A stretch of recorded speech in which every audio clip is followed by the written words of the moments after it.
7 out of 10 people are being left behind because they're living paycheck to paycheck. Wait, 7 out of 10 people in the United States live paycheck to paycheck. If you are living paycheck to paycheck, you are not alone. But what I know, because I've done this for 30 years, that's a very hard way to live. I've been teaching people how to be smarter with money for 30 years. And my belief is no one should be left behind. And what's happening in our country right now is people are being left behind. Our guest today is David Bach.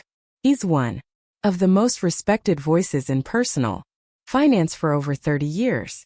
His books have sold over 7 million copies, has taught millions of regular people just like you how to build wealth starting exactly where you are right now. Either you have a plan for your money or someone else has a plan for your money. I want you to reduce the amount of credit cards you have as fast as you can. Stop taking credit cards out. Okay, they're traps. And this includes not just like MasterCard and Visa and Amex. This is like also stored cards. Oh God. Don't please say no to these people for those cards. Do not do those cards. There's 2 escalators to wealth in America 'cause the system's rigged.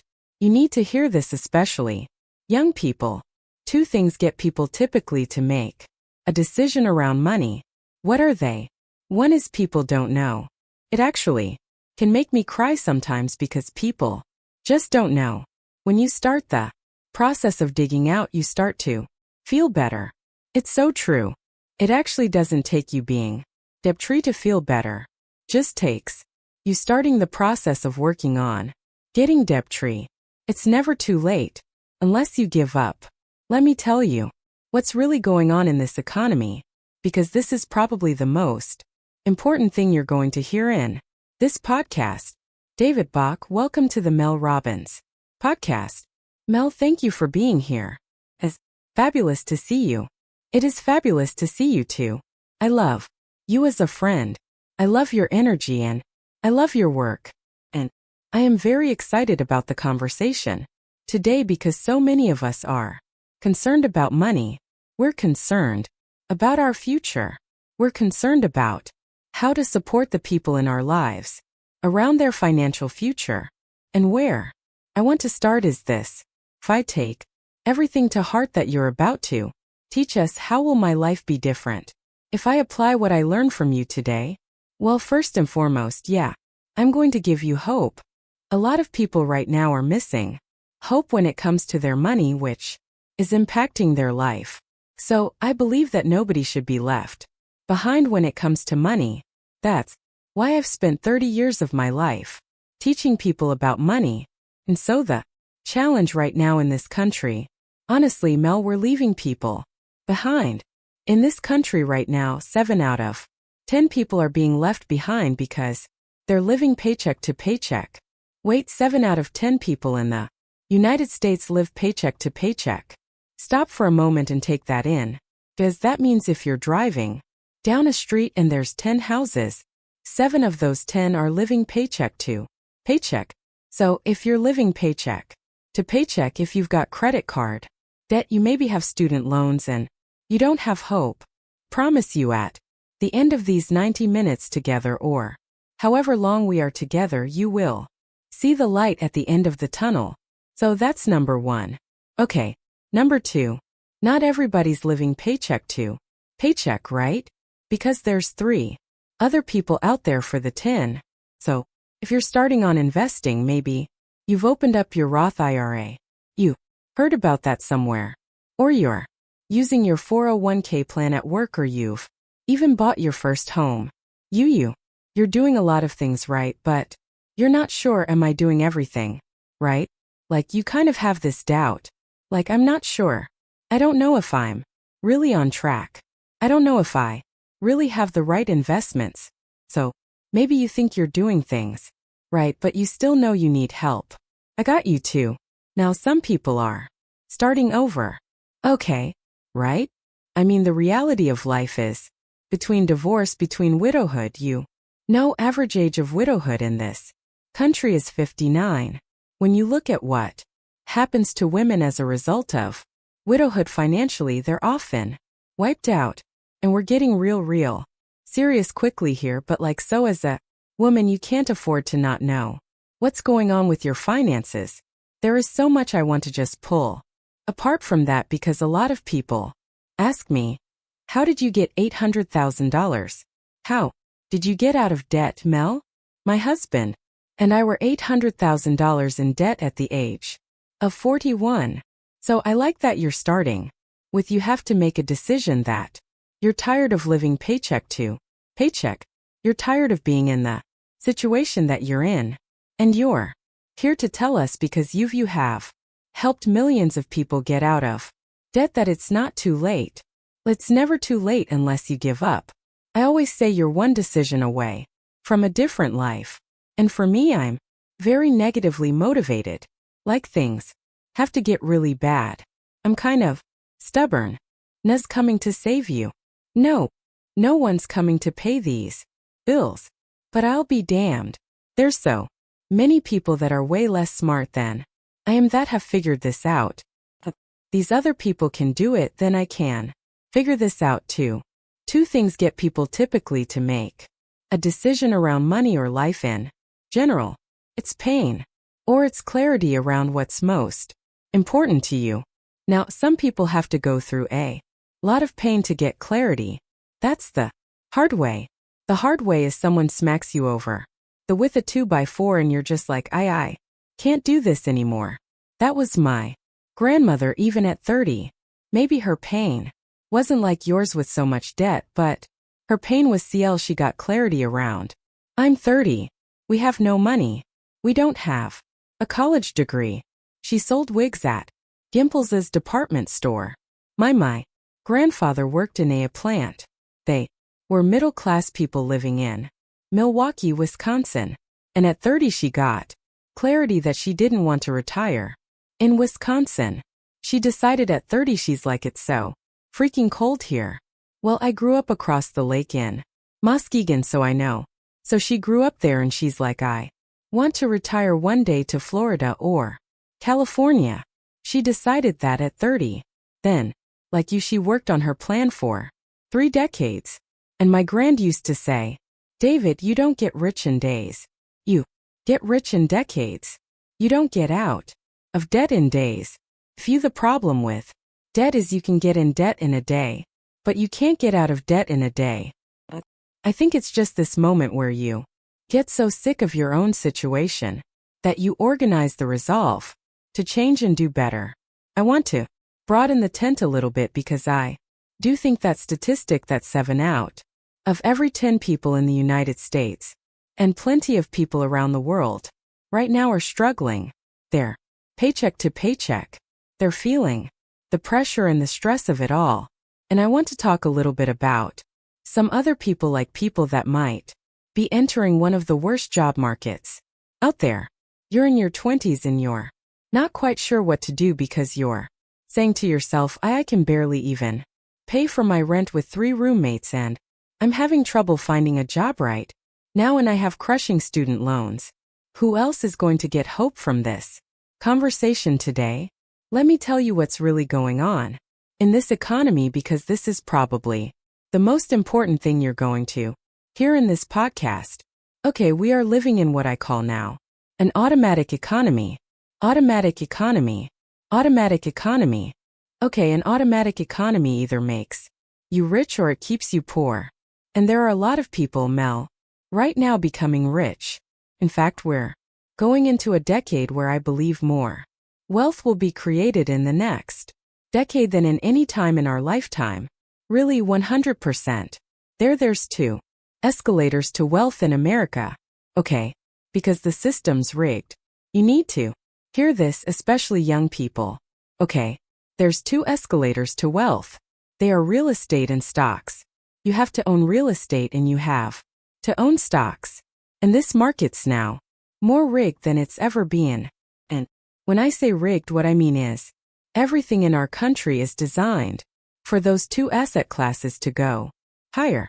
All the tax laws, all the incentives, all the opportunities that exist are for For investors, if you're not an investor, you are being left behind. Faster than you've ever been left behind. Anyone who's in their 20s today can start investing their change. That's true. You can start investing literally today. You can open an app like Acorns and be investing your change every time you spend money. You can be investing $1 at a time in diversified portfolios. You can click a button at almost no cost. And that was not true 20 years ago.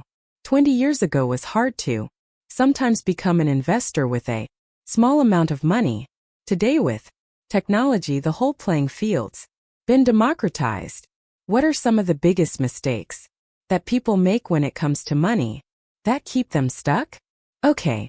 Number 1, when it comes to money, you either have a plan for your money or someone else has a plan for your money. So what do you mean? So let that sit for a second. Either you have a plan for your money or someone else has a plan for your money. Lots of people have a plan for your money. The automatic economy is driven by your phone. Okay. That phone that we hold all day long is a money magnet. Think about that. As a money magnet, what do I mean by that? That means this tool is either helping you build wealth or it's taking wealth away from you. Oh, hold on. So the phone is either helping you build wealth or it's taking money away from you. And by the way, in both cases, it's automatic. So what's happening today?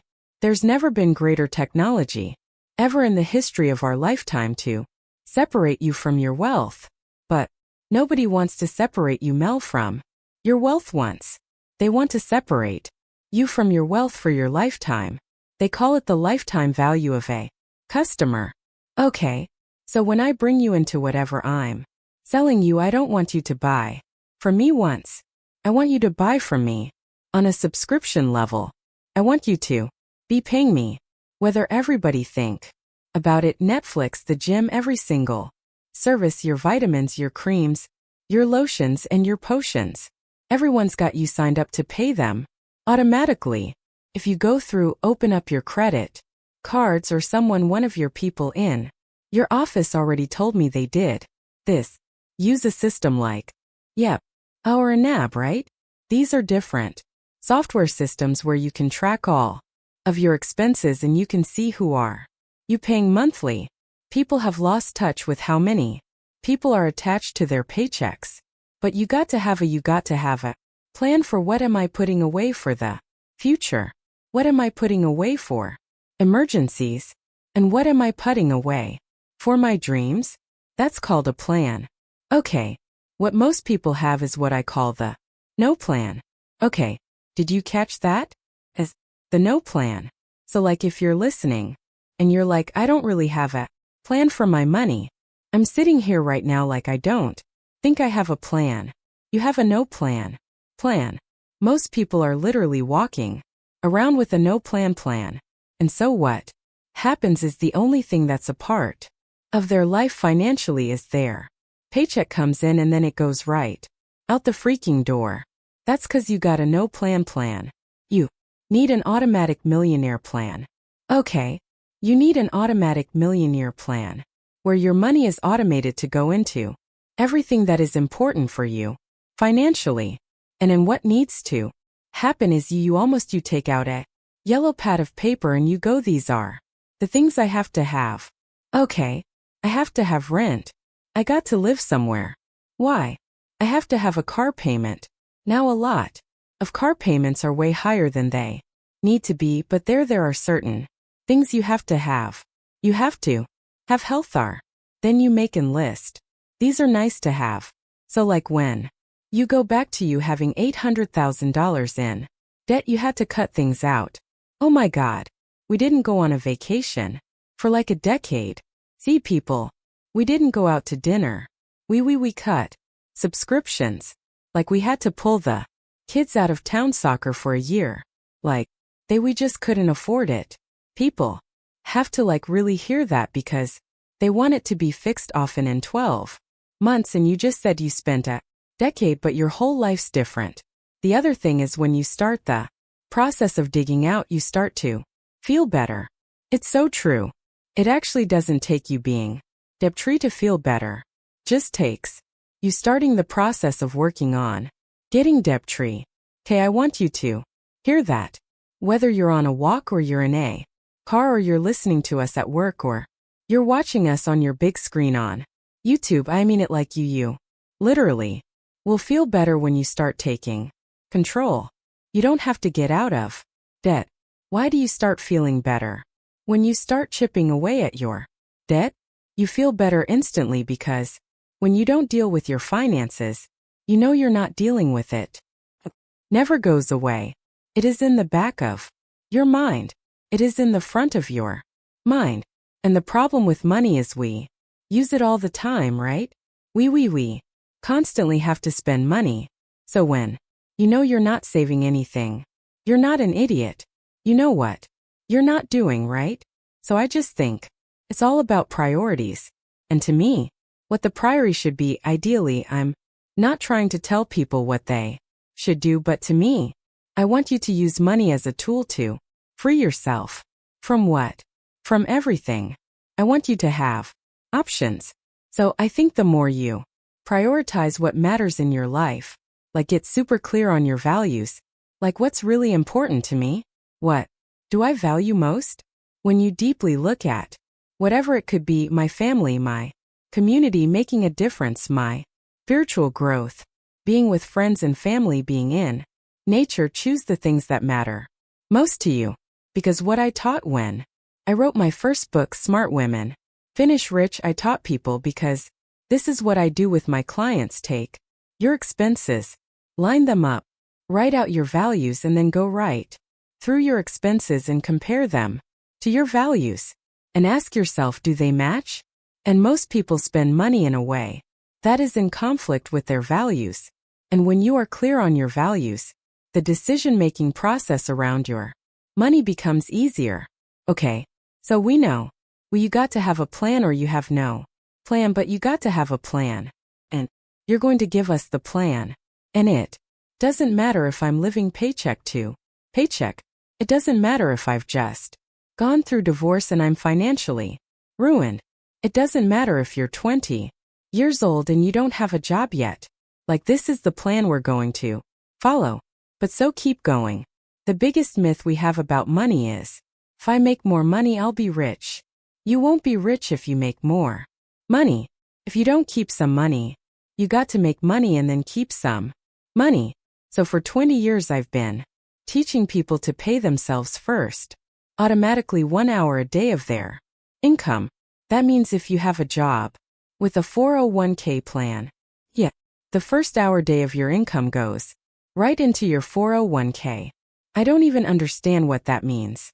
What's the first hour of the day of your income? Okay, great question.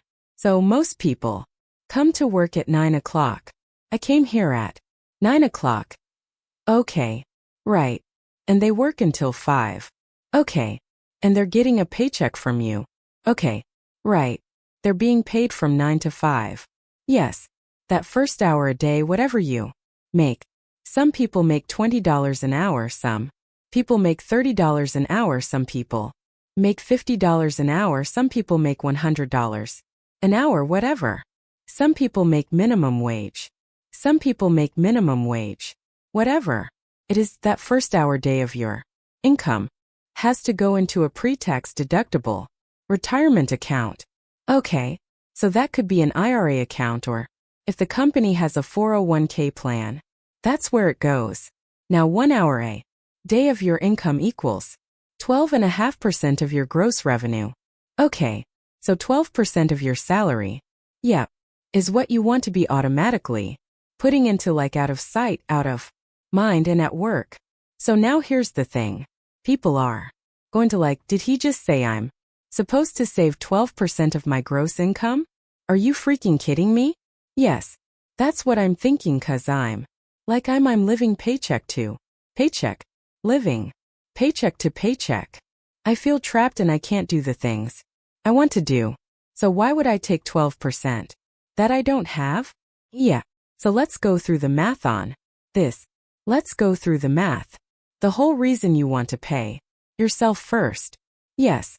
Is so you don't pay taxes. So what the government did decades ago, over 40 years ago, was create tax laws that made these 401k plans deductible. Okay. So that means this is why it's called pay yourself first. That means when you put money in a retirement account, it avoids paying taxes. You skip the IRS, okay? Legally. Okay. So, hold on a second. So if let's just say, I make a $100 in a day, I'm going to take $12 and put it in the 401k. 401k. What you're basically saying is, under the law, the $12 comes out of the 100. Not taxed. Not taxed versus what happens where if you don't take it out, the whole 100 is taxed. So the other thing is what happens is you put it in your retirement account. Now it grows tax-free, and it grows tax-free until you take it out at retirement. Now you can always access it. Beforehand you shouldn't, because then there's taxes and penalties. So it is a vehicle to grow your future money. This is when you're putting money aside for your future. Okay. This is not for your house. This is not for emergencies. This is not for dreams. This is the future. If you're in your 20s and you get your first job, like we've got kids now getting their first job. My son Jack's 22. He's going to be graduating from college. He's going to have his first job. If my kids save an hour a day of their income from the moment they get their first job, they'll never have to worry about money again. That's how simple it is, because 1 hour a day of your income buys your financial freedom. Now, there's actually a lot of research on this now too, because we've been doing this for so long. So, Fidelity has one of the largest 401k plans in the world. As of this month, 565,000 people who are millionaires inside their 401k plans. Those millionaires have on average $1.40 million in their retirement account. How long did it take them, and how much did they save? They have all the data. I'm going to give it to you right now. Took an average of 26 years, and the average person is $1.4 million inside these Fidelity 401k plans is age 59, and they saved 14% of their gross income. Little over 1 hour. It's like 1 hour and 10 minutes. So if you put 14% away, and then the employer, which most employers match on top of that, yep, that's what these people did, that became 401k millionaires. They became automatic millionaires in 26 years. These men are ordinary people, okay? They're ordinary people who simply spent less than they made. They spent 90 cents out of every dollar, and they spent 86 cents out of every dollar. So they just saved 14 cents out of every dollar. Got it? So one takeaway for sure: if you work for a company where there's a 401k, pull it out. Make sure you're taking out at least 12%. And make sure you know it's actually invested in something. What should you invest it in? Okay, I'm going to tell you exactly what you should invest it in. Okay, I'm writing this down. I'm going to make this super simple taping this. I'm just going to pretend like this is for everybody that's in that behind this wall, for all your young people here. Okay, so I am willing to bet my life on that your Fidelity plan, yes, has what's called a target dated mutual fund in it. Target dated mutual fund. Okay, so what? Because this is what's in the bulk of all 401k plans now. So in the bulk of 401k plans, you have a target dated mutual fund. And what that does is, that is an asset allocation fund that is professionally managed between stocks and bonds, and it is created to be rebalanced towards your age of retirement. So higher risk when you're younger and more conservative when you're older. Exactly. That is my recommendation for 99% of people who have 401k plans, because it is done for you. You don't need to think the returns have been just fine and then just leave it alone. And so we know people who invest in their 401k plans and just leave it alone. They're the ones who end up being financially free. The other thing we See, I'm giving you like the full-blown retirement planning lessons here. Not everybody stays in a job for 26 years. So some people are going to have a 401k plan here and then they're going to leave here and go somewhere else. Hate to say it just happens, right? Yeah. So what you shouldn't do, number one, is cash it out. Now young people cash out 401k plans all the time. Why? Because they don't have a lot in it yet. So they go, well, it's $10,000. As not that much money, right? And so I want to go on a trip and they cash it out. They pay taxes and they pay penalties. It's not just that you took the $10,000 out and lost half of it to taxes and penalties. You lost all the compound interest. That $10,000 in 40 years could easily be just the $10,000. A loan could be worth 50 to 100 grand. Somebody leaves, they go somewhere else. What they need to do is what's called a rollover. Okay, so there's two ways to roll money over. They can go back to Fidelity because that's where you told me your plan is. And they can tell Fidelity, I'm leaving, and I want to move it in an IRA account. And Fidelity can do that on the phone in 5 seconds. Basically, you got to fill out some paperwork. They'll move it into an IRA account. You can have the exact same investment. Now it's in your name in an IRA account. They didn't leave it here. Okay, that's really important. You shouldn't leave money in old 401k plans. Or they'll get a new job and they can roll it into, depending on the plan, the new 401k plan.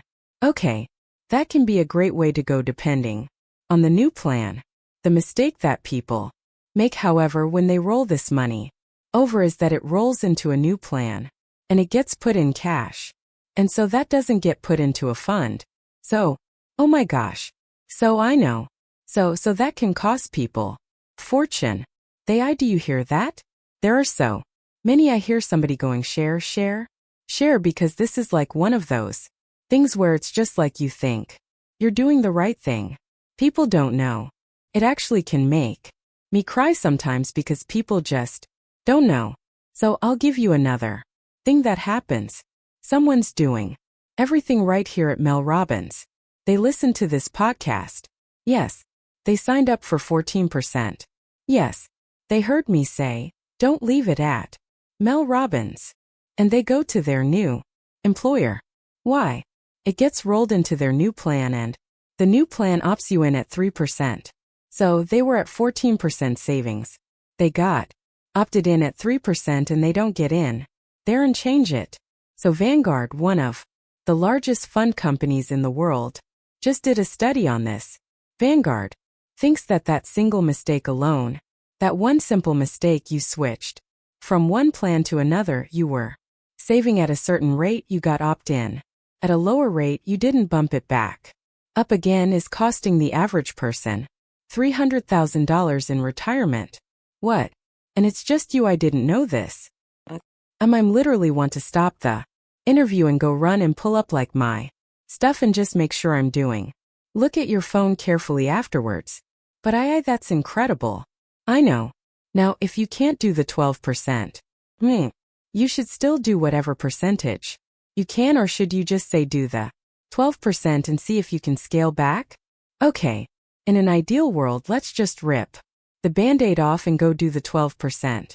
That's the idea. Why? 'Cause what happened? You've done this with millions of people. Because when you rip the Band-Aid off and you just go do it, you're going to notice it. Honestly, the first month, the second month a little bit less, and the third month you won't notice it. So by the third month you will have adjusted your own adjusted. And let me give you, because I used to speak all the time, all over the place. And I would say to an audience, especially when you're headed in an economy like this, let me ask you guys a question. Let's be honest for a second. If I come into the office today and I say to you, I'm really sorry, things are tough. I love you. You're amazing. We value you. You're a part of our plan long term. And for right now, we need to cut your pay by 10%, but we want you to stay.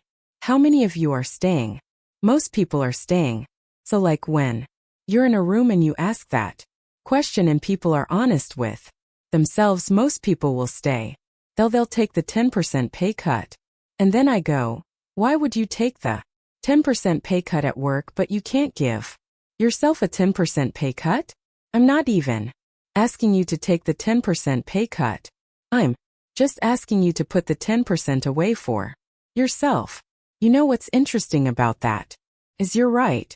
You would take the 10% because you immediately perceive that it would be harder to get a different job and make the money, and it'd be easier to just take the cut, or maybe you like the job or whatever and you adjust. And what's the second thing you would do? You just said. You just adjust. You'd adjust. Yes, you'd adjust. And then you get used to the fact that you're paying less.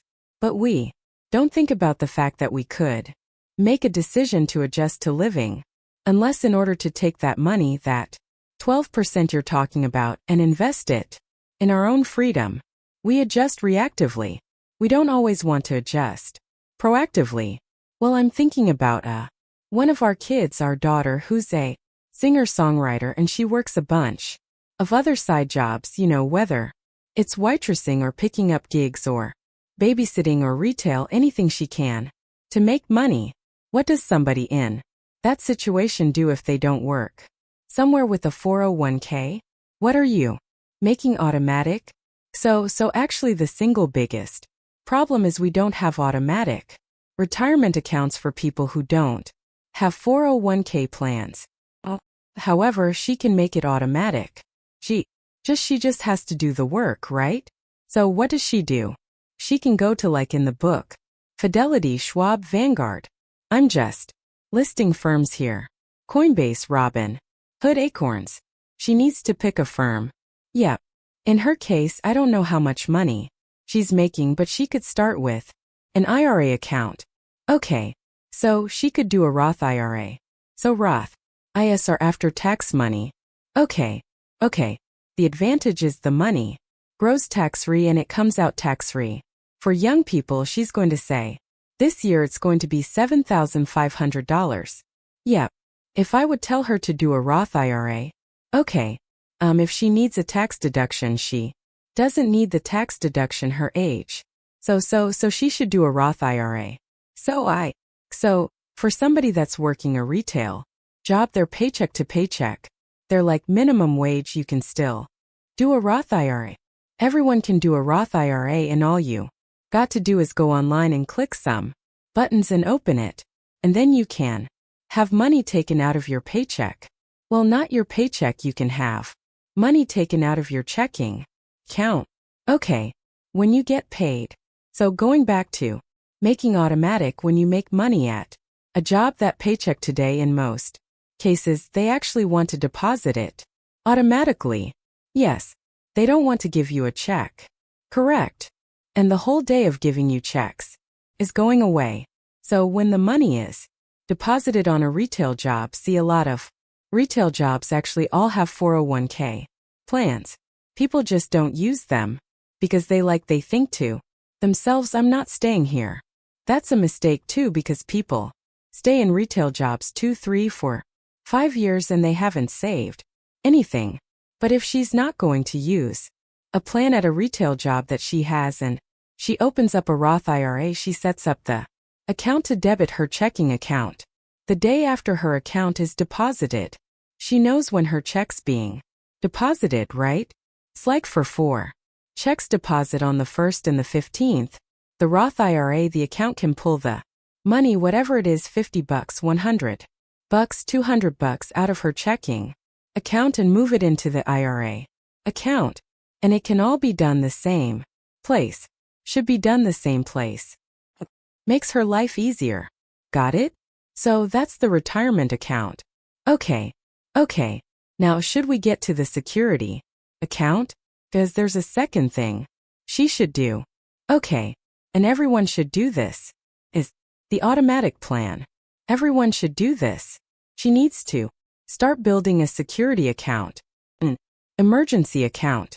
An emergency account is how setting aside money for an emergency. It's not for a trip.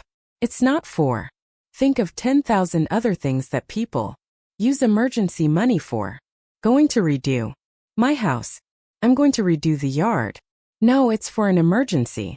So the money gets moved into a separate account. Okay. That account should be in a money market. Okay. The reason is it should be liquid. Okay. So a money market account right now at this moment is paying about 4%. It's not a big return, but it's safe. It's liquid. So we're giving Fidelity a bunch of free press here, but let's just use a real brokerage firm. Okay. She deposits her money at Fidelity. Yeah. And that money actually goes into a Fidelity checking account. Okay. Now, in that Fidelity account that she has a Roth IRA. Got it. So the money's moved to the Roth IRA. Yep. And she has a separate money market account, which is the emergency account. Okay. Now, if we're going to get super sophisticated, then the third thing is, you have a dream account. And the dream account is for all the things that she's going to want to do between now and retirement and emergencies. And so maybe her dream is to go to Mexico at the end of the year. Great. She puts money aside every paycheck in the dream account to pay for that. Got it. So if I'm doing 14%, 12 to 14% in the retirement, what am I doing in the money market and what am I doing in the dream account? So it depends on how serious you are. Yeah, but I would tell people to be putting 3 to 5% in the emergency account. Okay. And then I would choose how much you want to put in the dream account. Okay. The fastest way to get the dreams done is you fund for it.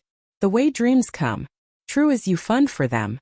So I know people are like, oh my God, this is so much money he's talking about.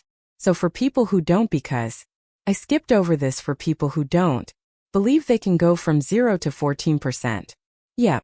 And I said, some people are just like their heels are dug in, or they're scared, or their paycheck, or put 1%. 1%. Just do some. Why do just one? Like, what benefit does that have when you're already like, because you're signed up, and what you'll realize is if you do 1%, you won't notice it, and then a couple months later you can go to 2%, and then a couple months later you can go to 3%. If you just went from 1, here's the truth, you could do this in a year. You go 1% January, 1% in February. Just do 1% a year, you'll never notice your expenses changing by 1%. And if you did it every month, you'd be by 12% by you won't notice your income changing by 1%. There's just no way. First of all, it's not even 1%. It's more like 75 cents, right, for every dollar. It's like it's not a whole full percent because you're not paying taxes. So that 1%, if you just did 1% a year for a year, at the end of the year you'd be at 12%. You'd be saving 4 times what the average American who has a retirement account saves. That feels so doable. It's doable. Mel, here's the thing. How do we know it's doable? There's $44 trillion now in retirement accounts. Let that settle for a second. This is just in the US, there's $44 trillion in retirement accounts, IAS, for 401k plans, all these different retirement accounts. This has all happened in the last 30, 40 years, but the most of it's happened the last 20 years. I forgot to ask you, what should you invest the dream account in? Is that a money market account? Is your dream a year? Is your dream in 2 years? Is your dream in 3 years? Is your dream in 5 years?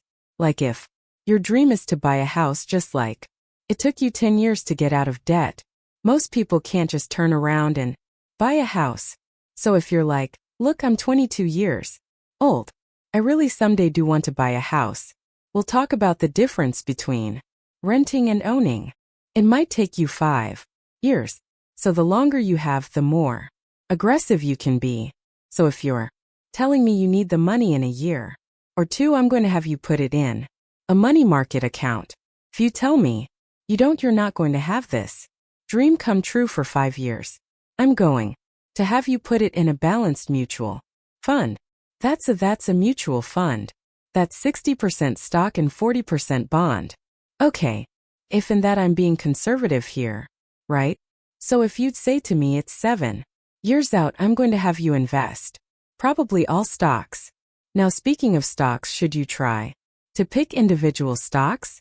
Absolutely freaking not. Really? Absolutely. Even though I started by buying my first stock at McDonald's at age 7 and I bought my second stock at 9 in Disney, and okay, so I'm going to talk out of both sides of my mouth. I learned how to invest because my grandmother helped me buy my first stock. Why? In McDonald's at age 7. Okay. At McDonald's she said to me, there's 3 types of people in the world. This is how the world works. There's people like you who come to McDonald's and you spend money. You're called a consumer. She goes, there's people who work here. They're employees. They make minimum wage. That's a lot of people in America. It's a tough way to make a living. And then she said, and then there's owners, and the owners own this place. And I'm going to teach you today how to buy stock in McDonald's so that when you come here you're an owner. And she took me home and she took out the Wall Street Journal and she circled MCD, which is a ticker even back then for McDonald's. It's crazy. That's a long time ago. And she sat me in front of a TV screen with the TV screen where the tickers go across the bottom. Funny thing is most people don't even know what those are. Those are stock symbols. And she's like, when you see MCD, I want you to call out the price and write it down, and then you're going to come back here and we're going to look at what prices is, and we're going to look in the newspaper, and then tomorrow we're going to go down to the brokerage firm. We're gonna buy you 1 share of McDonald's, and you're going to own a piece of this restaurant, and you'll now be in the American system of investing. I was 7 years old, 9 years old. I'm with her at Disneyland. I'm like, can you buy this place? She's like, yeah. So she taught me at a young age to think like an investor. Now I have done the same thing with my kids. My kids don't own McDonald's. They own things like Shake Shack, right? Been a great stock. But they own things that they're interested in. They own Amazon. They own Meta. They got a handful of individual stocks. However, my kids also know I don't want them owning individual stocks. I want them owning index funds. So they got a few individual stocks, but they have a portfolio. I'm just giving you like behind the scenes of the Rock family. Yeah, this is exactly what every parent wants to know. What are you doing with your kids? I have my kids in portfolios that almost are identical to mine. So I have them. They're small portfolios, but I have my financial advisor built the same portfolio that I have, a little bit more aggressive because they're younger, and I have them in these portfolios of ETFs, exchange-traded mutual funds, because that's the best way to invest. That's diversification. Doesn't take time, low-cost, tax efficient, and you won't screw it up. Everyone wants to know, what fund are you in? Let me give you one fund. Tell me, okay, because I've got all, I literally have all these funds listed in. All right, what page you on? But I'm on page 135. So there's a fund by Vanguard. Yep. Okay. This fund is called the Vanguard. I'm in that one. Total stock market. Yeah, I know. I'm invested in that. So for those of you who aren't invested in this, the symbol is VTI. If you buy the ETF, this fund has 3,600 stocks in it, meaning you're basically an owner in 3,600. You're an owner of America. Okay, right? So that's stock. So like if a person's like, I don't know what to start with, like you took your daughter, just stick the money in the Roth IRA and the VTI fund. Okay, she's got 3,500 stocks. So I list all the different index funds in here. Start with an index fund. Just makes your life easy. And also I want to say something. This is really important for Young people. The greatest myth for young people is that that's the time to be aggressive with your money and take risk. Let me explain that. Wait, what? You're not supposed to take risk in your. Let me explain what I mean when I say this, okay? Because this is where I think people get led astray, because people say all the time when you're young is when you should take the risk. And what happens with 20-year-olds, 20-somes and 30-ohms, because they see this on social media and they hear this, they take the risk on crappy investments. They're buying meme stocks. They're buying meme coins. They're looking for the NFT. They're seeing all this garbage on social media that they're hoping to get this huge return on, and then they lose everything. And what happens is you get people who are gets to their, they save money and then they lose all the money, and then they save money, then they lose all the money, and they get to their late 20s or early 30s and are like, this game's rigged, and then they stop investing. Whereas if they had just invested in an index fund, they'd have something to show for it. Alright, so let's talk about compound interest. Mel, I'm so glad you asked, because compound interest is the 8th miracle of the world. That's what Einstein said. So I actually brought a prop for us. Okay. Went to the bank yesterday. Kind of shocked them. Wow. How much money? For those of you who are listening and you can't see me, how much money would you guess that is, by the way? Where are those? This is real money. That's real money. I have no idea how much money. I mean, I don't know. That's a couple thousand. So, interestingly, I'm holding $10,000. You're holding $10,000. $10,000 in real cash. This is a very important amount of money I'm holding here for many reasons that people will probably understand. When we've done surveys and we have asked people how much money would change your life, the number one answer has been $10,000, which is fascinating, right? It's not $100,000, it's not $1 million, it's 10,000. And usually the reason is it would help them either pay off their credit card debt or give them enough financial freedom to leave their job or a relationship they don't want to stay in. Got it? So $10,000 buys freedom for a job. For many people, buys freedom. Now here's the really interesting question. Okay, how much money does it take to blow $10,000 in a year? A day? How much money you have to spend a day to blow $10,000? So I'm holding a brick here of 10 grand. Okay, a lot of people would like this brick. Yes, it's $27.40 a day. Wait a minute, $2,740. A day is $10,000. Okay, now what happens, Mel, if you invest $27.40 a day? This explains compound interest. If you invest $27.40 a day and you're in your 20s and you do this until for 40 years at a 10% rate of return, which is what the stock market has averaged for 100 years, you use that fund I told you about, the VTI fund, you'd have $4,424,000. Say that again. If you invested $27.40 a day, which comes out to $10,000 a year, in 40 years you'd have $4,424,000. That's a fortune. Now the question is, are there people who are blowing $2,740 a day on stupid investment? Yes, every one of us. Well, probably there are people listening there like I'm not. But there are people, there are a lot of us doing it right, because everything's so expensive now. It takes nothing to blow $27.40 a day. Now give me examples of how you can find that money, because I think when you feel having been somebody that not only was in paycheck to paycheck for a decade, but then was in a situation where I had no money and was in massive amounts of debt. But when you're in paycheck to paycheck, where can you find the TW? Give me some examples of where it's hidden. You've got to go through your lifestyle, right? I mean, everything today is about convenience, right? So People are getting food delivered to them every single day. They're not really paying attention to what that's costing. People are taking Ubers every single day. I mean, they're just you got to look at your own lifestyle. Everybody's got something that they're wasting small amounts of money on.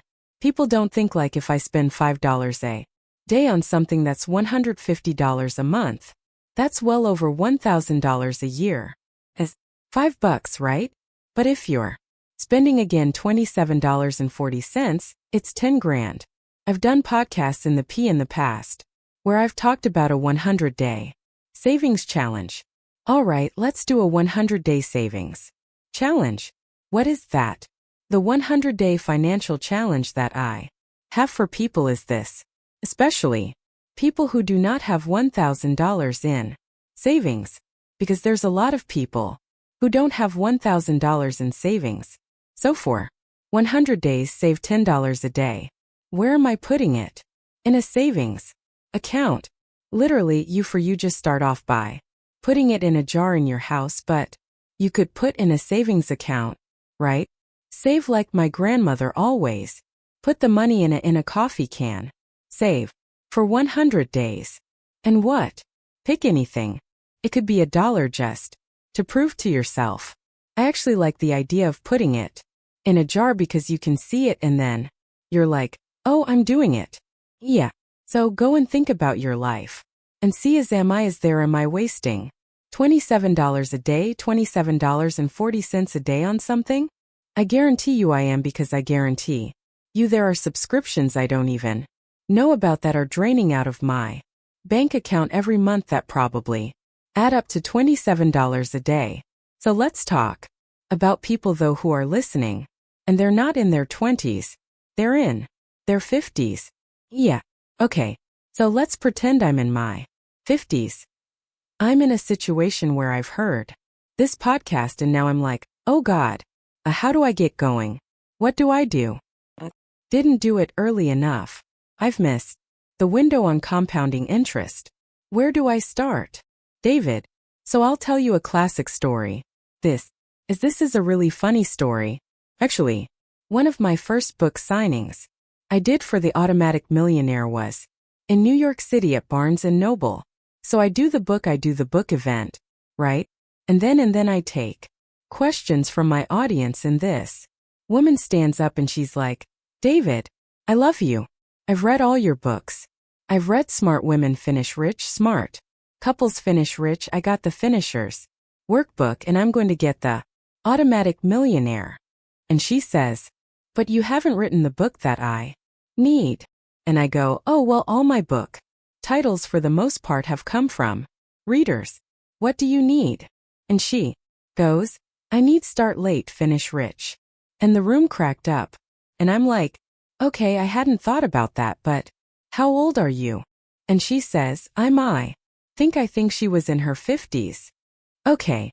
And I said, okay, well, let me ask you a question. I go, are you married? She said, yes, I am. I said, so my question to you would be, could you save $20 a day more than what you're saving? Could you save $20 a day more? She said, yeah, I could. I said, could your husband save $20 a day? She goes, I would make them. Everybody laugh, right? I go, all right, so that's a lot of money. Actually, that's $40 a day between the two of you. If you just put that in, I gave her an example of a mutual fund and invested that for the next 15 years. Here's what it could be worth. And the answer is, it could be worth close to $500,000. Wow. And she's like, okay, so I could you're telling me that I could catch up. A little like that, I could catch up a little bit, right?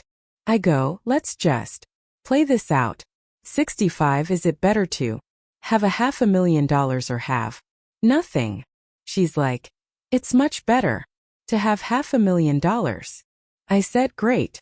So start with the $20 a day. She's like, okay, I can do that, right? Because that's the whole thing. You got to figure out what can you do. Some people who are listening me right now can do more than $20 a day. Yes. You got to come up with what can you do? But here's a big thing.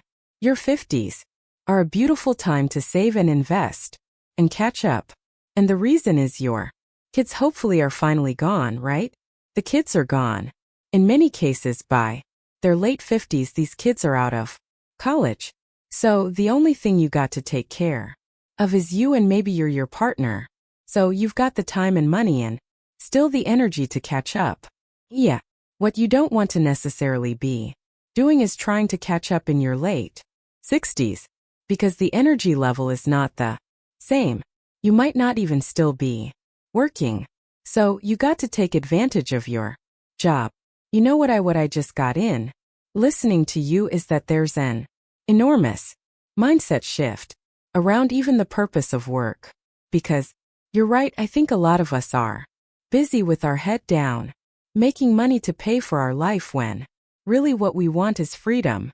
And if you don't have a plan and you're not clear about the vision that you have for your life, you're going to be on that treadmill forever hoping it works out. 100%.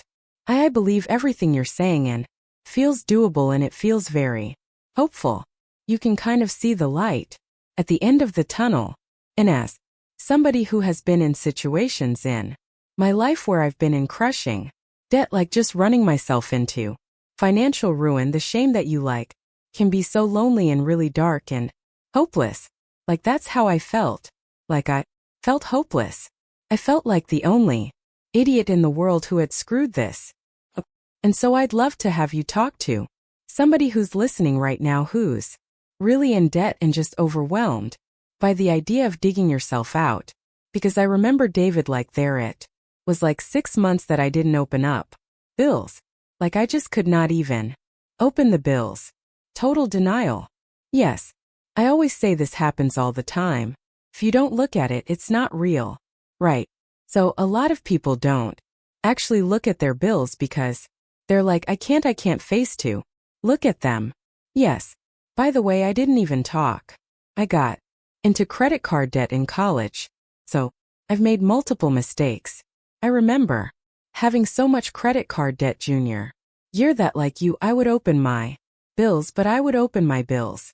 This is so stupid, Mel. I would open my bills and cover my eyes.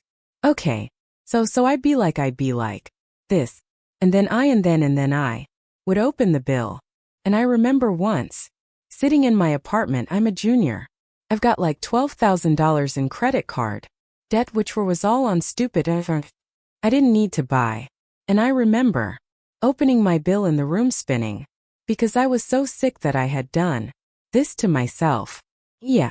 And you don't even remember what the hell you spent it on. I'm not even talking about medical debt, right? Like this. Some people get hit with things that they can't control. And I will tell you, it took me 3 years to dig out of that credit card debt after college. And I carried a charge card for 30 years and a debit card. Started to not have a credit card literally until maybe I don't even know 6, 7, 8 years ago. And I have never carried credit card debt since I got out. But I got into credit card debt twice because I got into credit card debt sophomore year with to $5,000. Because most people don't get into debt once, by the way. If you've gotten into debt and you gotten out and then you got back into debt, that's totally typical. Why is it typical? Because it's a habit. So the habit I had was spending money that I didn't have on things I didn't need to impress people I didn't know. Right. You've heard that phrase before. Talk to me about how do you do it? You've maxed out your card. You've missed the payments. Your credit score is in the gutter. How do we turn this around? Credit card. If you're in credit card debt, how do you get out? I have a system I call DOLP. Dope. It's in the automatic. That's what I feel like when I have credit card debt. Dope. It's in the automatic millionaire book. DOLP stands for done on last payment. Done on last payment. Okay. So this is my system that I've taught for decades on how to get out of credit card debt. It's very, very simple. Okay. Just takes time. Okay. So first thing you do is you literally take all your credit cards out. And in this day and age, you got to go print your statements. Okay, so take the credit cards out of your wallet. Go print your statements. Because you're doing everything online. Go back to my file folder. Go get the file folders folder for every credit card. Take one piece of paper. Put the credit cards down on the piece of paper. Write down the debt that you have. Okay, write down if you made minimum payments. How long would it take you to pay that off? So you can do it's a super simple calculation. Like if your minimum payment is $100. Don't they print it on there? They print it on there, don't they? Yeah, they do. It's funny. I used to rail about that issue. You're right. They do that. I talked about that on a PBS show that it shouldn't be legal to not know this. So, you're right. You can print your statement and you can look at that. It'll tell you it's like 20 years or something. So take a look at the number though. Want you to know how many months it is. Then look at the interest rate. Once you have that down, what I want you to do is it's a mathematical formula, but I'll keep the formula simple. I want you to pay the smallest credit card off first, regardless of the interest rate. And I'm going to explain why. By smallest, what do you mean? The smallest balance? Smallest balance. Okay. So it doesn't matter if it's the lowest interest rate. You take the credit card with the smallest balance or the highest interest rate. Like, let's say that you have a credit card with 29%, a credit card with 0%. Logic would tell you that you pay the one off. That's 29%. I want you to pay the smallest card off first. Why? I don't know. I want you to reduce the amount of credit cards you have as fast as you can. So, most people don't have one credit card. Most people have 3, 4, 5, 6 credit cards. And they're traps because if you pay your bills late, you will get hit with a $30 late fee and your rates go up. So the credit card companies and the banks make billions of dollars a year off late fees. So you need to reduce the amount of credit cards you have as fast as possible. So you take the small card, you pay it first, and then check mark. You see yourself make progress. Now you go to the second card that's small. In terms of the balance, the next smallest balance, next smallest. And this includes not just like MasterCard and Visa and Amex. This is like also store cards, like all the stores that have cards, all that stuff. Don't please say no to these people. For those cards, do not do those cards. Do not take the 10% discount because that card then is going to jacked up to 20% interest or 25% interest or 30% interest. Stop taking credit cards out. Okay, so then once you've got the order that you're going to pay your cards off, now we got to start tackling the interest rate. Okay, so how do you get the interest rate lower on your cards? I don't know. There are multiple ways. You've even talked about this. I've heard this. You can play the game where you switch from one card to another, right? A lot of times you can do the balance transfer. Okay, so if I've got a card that's 20%, maybe somebody will let me transfer to them at 0%. However, you got to be very careful because those cards are designed to also have if you get caught with a late bill. Oh, they changed the interest rate. Rate goes right up. It's all in the paperwork. So nobody wants you to have a credit card at 0%. So that's also why you have to pay your credit cards automatically. So every credit card you can go in and you can click pay minimum automatically and have it debited from my account. So your credit card bill should actually be automated on the minimum balance, not the maximum balance, because I want you to look at your bills, but I want the minimum balance so that you never have a late fee. Now, what you can do to make this easier for yourself is the credit card companies will move the time that they bill you. And they will. Yeah. They'll coordinate to the date that you ask them. So let's say you're paid on the 1st, and you have a credit card coming due on the 13th. Well, all of a sudden you can't pay the bill because you're at the end of your 2-week cycle. Oh my gosh. So you could call them and say, can you bill me on the 2nd? Exactly. Oh, I didn't know you could do that with other bills. Yeah. In many cases, most people do not care when they're billing you. You just tell them when you want to be billed. And, some people you'll line all the bills up the same date. Some people, you'll spread it around. You'll have 2 bills in the first 2 weeks. You'll have 2 bills in the second 2 weeks. I feel like I need to take a day off of work and spend an entire I'm dead serious. Like I need to have a date with myself about my financial life and just give myself a Saturday or a day, probably during the week, where I do a little station and I just do every single one of the things that you're talking about. It is a great idea. I call it a money date. Oh, you actually have a word for a money date. Money date. So in Smart Couples Finish Rich, I teach couples, okay, to plan a money date. They're like, that doesn't sound romantic. No, but you're going to sit down together and plan a specific period of time when you're both ready by the way, because most financial conversations for couples take place when one person's ready and one person's not.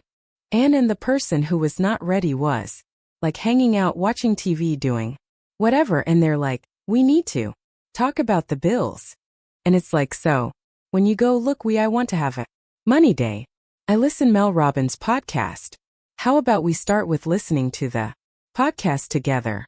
Let's sit down together and listen to this podcast. Let's make a list of what we need to do.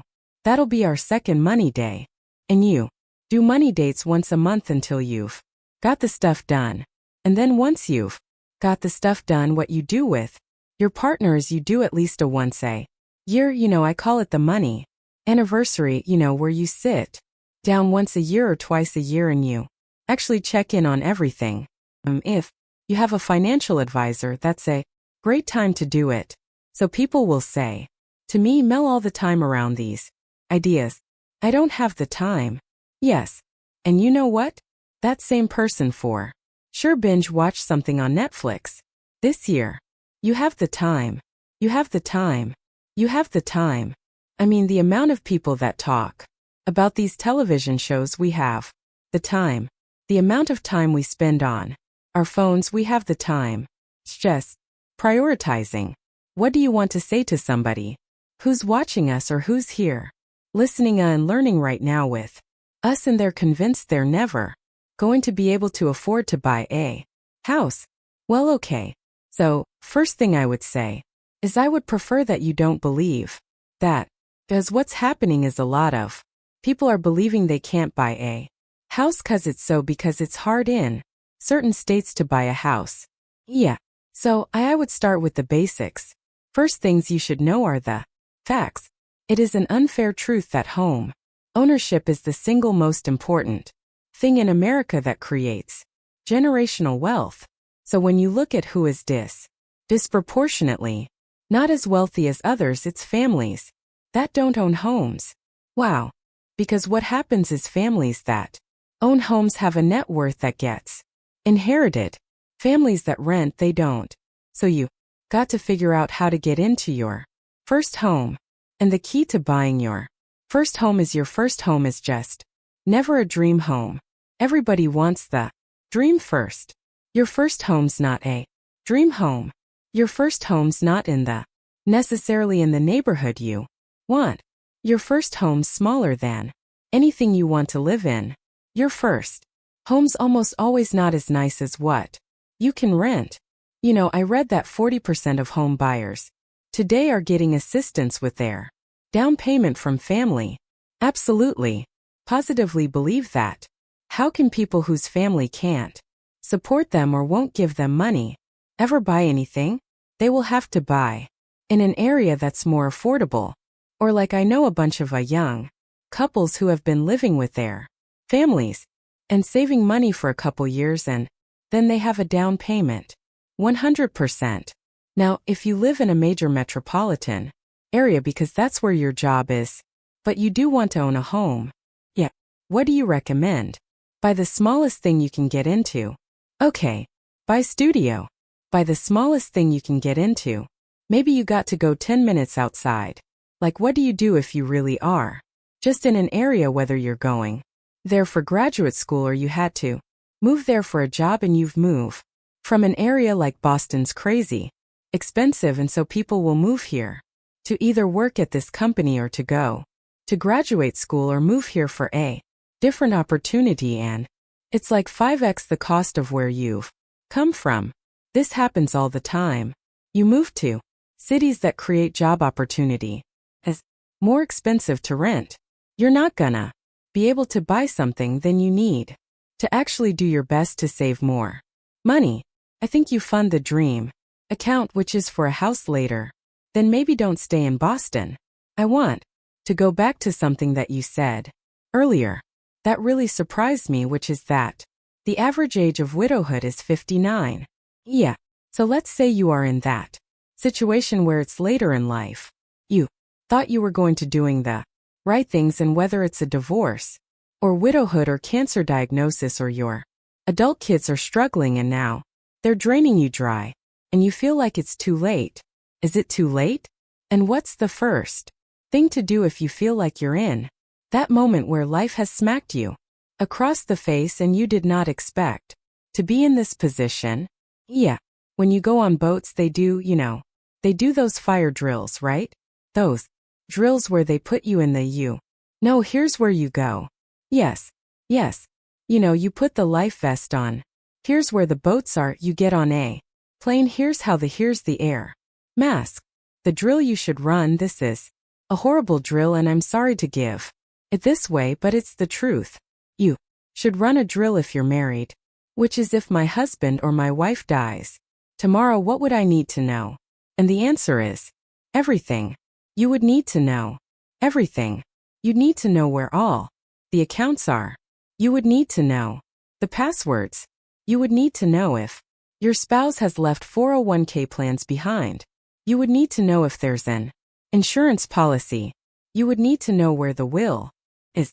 You would need, do you have a will? Right? Like 6 out of 10 people who are listening don't have wills. A lot of people have wills. Their wills are woefully out of date. If you have well, that's 10 years old. It's completely out of date. People get their wills done. They also hide their wills. Then the person can't find the will. People put their wills in safety deposit boxes. People still have safe deposit boxes. Then they hide the key. Now the will is really missing because it's very hard to get into a safe deposit box if you can't find your key. So all this stuff, people sit in my seminars and are like, oh my God, there's a big checklist here. You're right. That's called real world. So you want to get this all done before that day happened. By the way, you want to get this done before you, if you're thinking about divorce, because great, divorce is a huge issue right now. Lots of people getting divorced after the age of 50 and 60. And most of those divorces are actually from women. The women are choosing the divorce. Really? Yeah. And I will tell you this, you do not want to go out and suggest a divorce until you know where all the money is. If you don't know where all the guys, this is true for you too, by the way. If you don't know where all the money is when you go to get divorce, you don't get half the money. Wait. If you don't know where all the money is before divorce comes up, you will not get half the money. There's no way. Because people will hide it. Gling. Wow. You're looking at me like, yes, this is what goes on in the real world. So, don't just randomly pop off and say you want a divorce. You need to know where all the finances are. Wow. I'm sorry. I'm sitting here like I got a lot to do. I'm not thinking about divorce, but I am not sure I know where everything is. Okay. So now we'll go to the part that I didn't answer. That now it's hit. You are now a widower. You are financially in trouble. You are really now you don't like your paycheck to paycheck or you're devastated in terms of your savings. By the way, it's not too late. It's not too late. And let's just be honest here. This is not always because you're devastated. Like this is also just because you're left in a mess. You know, I've just lived through this. Tragically, my dad just died. My dad died in August. And my dad was in charge of all the money. My dad managed money his entire life. My mom was not involved. Looking at the bills, she wasn't involved. You know, God bless my mother. She's amazing. She's my biggest fan, my biggest supporter. But my dad handled everything. And my dad would be like, Bobby, I've got this. And we would say to my dad in the last couple years of his life, please, Dad, let's automate these credit card bills. Let's automate everything. So if something happens to you, Mom's okay and we don't have to step in here and start figuring all this stuff out. And he'd say, it's all fine. Don't worry about it. Well, my mom's lucky she's got 2 kids. In the business of managing money, what did we have to go do for my mom? Because this is what people have to go do. We had to go into my dad's office and sit down and figure everything out. So what do you have to do? You have to figure everything out. You have to figure out like where are all the bills? Where are all the credit card bills? How many credit cards does his dad have that they're using? Where was he paying them? Where were all the bank accounts? You have to find everything. So there's just what you end up doing the moment someone dies is after you deal with the funeral. The first thing you deal with is the money, right? Because you know you're grieving, but now you have the estate to deal with. So there's a lot of pieces to an estate. And we were able to help my mom do that. I don't know what my mom honestly would have done without the 2 of us because you're not in a good mental state and you got to figure this stuff all out. So what I would tell you if you're going through this, pull together everything. And I'm a big believer in old school methods. So I'm the guy that goes and buys a box of file folders. Me too. And I would literally go buy a box of file folders and bunch of my books. Call it the Finnish file folder system. Had 13 file folders that people need. You buy a box of file folders and you start putting everything in file folders. So you're like credit cards. These are all the credit cards I got to figure out. The will, wait, there's nothing in that file folder. I need to get the will done. Like you go through the list of things that you have to deal with. And then you basically have a to-do list. And you're like, what am I going to tackle first? Yeah. And you typically tackle the things that are the biggest emergency. We've talked a lot today, David, about how to prepare for all of the curveballs and frankly awful things that can happen in life. How has the experience of loss changed you? I've lost 3 best friends in the last 2 years. I'm 58 years old, by the way. They're all guys. So my best friend from high school and my best friend from 2 of my best friends from high school and my best friend from college have passed away. Wow. I know. And it's like, we're too young. We're too young. But I'll tell you what, you got to live every life to the fullest every single day. Always say live rich now. Live your life now.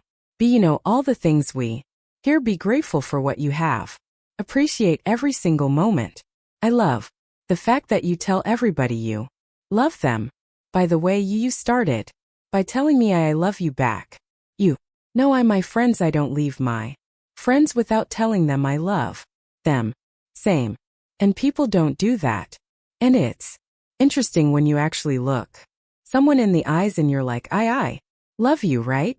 And 'cause people aren't getting a lot of that. Yeah. The other thing is people are not getting a lot of good jobs.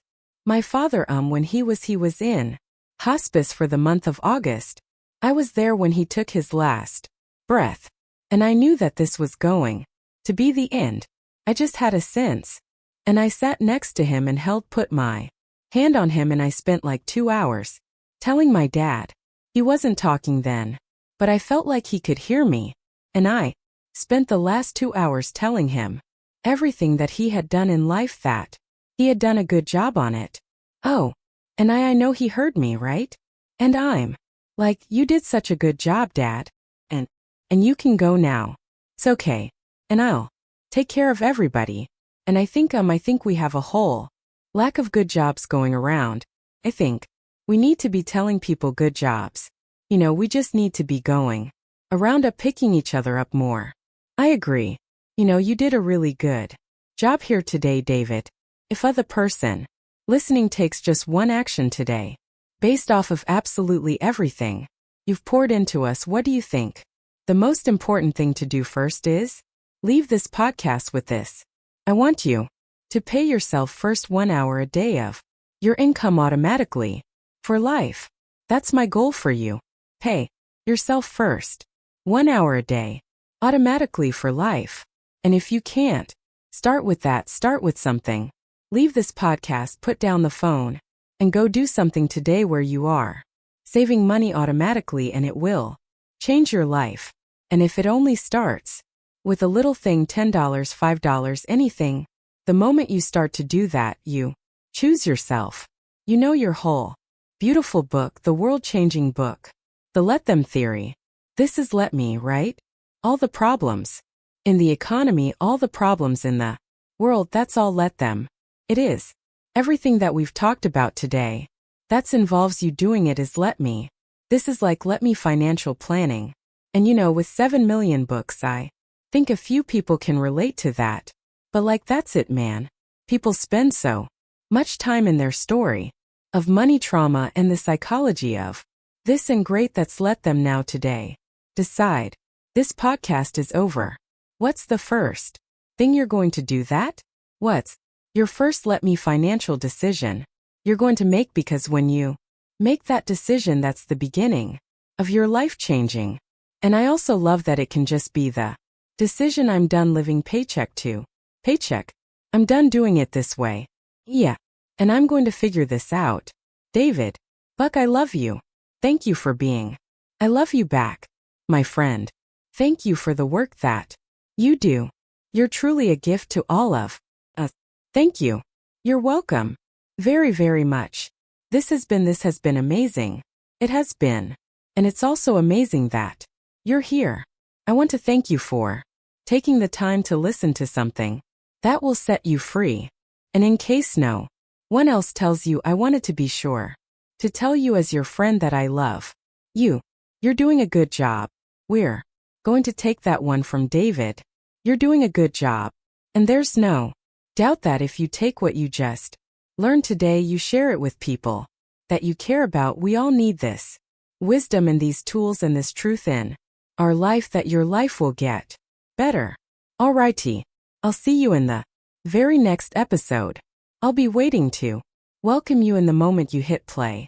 And thank you for watching all the way to the end here on YouTube. I love that. I love that. And thank you, by the way, for hitting subscribe. If it's lit up, it means you're not subscribed. Just take a second, hit that. It's free. As a way that you can say, hey, thanks, Mel. Thanks for showing up here and doing your best to support me in creating a better life. And that way, by the way, if you're a subscriber, you're not going to miss a thing. What should I watch next? Oh, you're going to love this one. And I'll welcome you in the moment you hit play.